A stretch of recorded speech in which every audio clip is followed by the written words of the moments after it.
K-Cravers. Today, let me show you my freezer stash as a single girl who lives alone. First, let me show you my cubed food version. Ito yung mga luto na pagkain like ulam or rice or anything that I make into cubes. Tapos whenever I'm hungry, iniinit na lang sila sa microwave and kinakain sila. I'm so sorry, medyo naging icy siya kasi I took them out of the freezer. So we have dinuguan, we also have sizzling hot dog, and can you guess what this is? This is actually champorado. Yes, you could freeze champorado. I also have a lot of vegetables. I've tested them out and I know that these vegetables still hold up pretty well kahit na-freeze na sila. So I have some sayote, that's my personal favorite. I also have some munggo over here. So I'm so sorry, medyo malapit na siya ma-freezer burn. Dapat ko na siguro to kainin. I also have some ginisang ampalaya. Ampalaya kong karne. This is also really good. And for days na nagkikrave ako ng sabaw, I also have sinigang.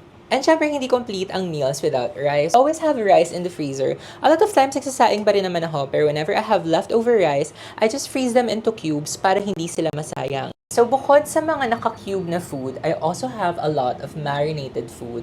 So, for these kinds of dishes, all I have to do is to put them in the air fryer and cook them. And it's as easy as that. So, I also have Cajun chicken. I also always have barbecue chicken, pero sobrang dalas ko kasi siya kainan, so nauubusan ako. I also have tapa. I also have chicken inasal. This one, you need to have chicken oil to brush it with. Pero ganun lang din siya. Lagyan nyo lang siya sa air fryer and then you have lunch.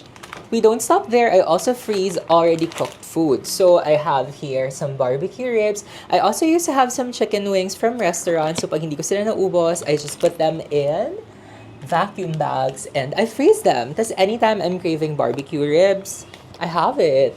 Anytime din na hindi ko mauubos yung canned goods, I just prefer to put them in vacuum seal bags like this can of pineapples. Meron din akong liver spread. So anytime I need liver spread in a recipe, I have it ready. We won't stop there. Hindi limited sa mga parang ulam and kanin yung mafe-freeze natin. I also have breakfast. So I have some pancakes over here. All I have to do is to reheat this in the pan or the air fryer or the microwave. Kung ano na-feel ko honestly. And I already have breakfast. I also have some sandwiches, pizzas, pero naubos ko na. And of course, hindi pwedeng mawalan tayo ng fruit. So I have some papayas. You can't just chop them and put them in a Ziploc bag. First, you have to flash freeze them on a baking tray. Tapos lagay nyo sa freezer. Pag tumigas na sila, you can transfer them in a Ziploc bag para hindi sila magkadikit-dikit. And this is my current freezer haul. If you have any questions, let me know. And if you want me to do another haul in the future, let me know then. I'll be glad to make another tour. Uubusin ko muna lahat ng pagkain na to. And then I will restock my freezer.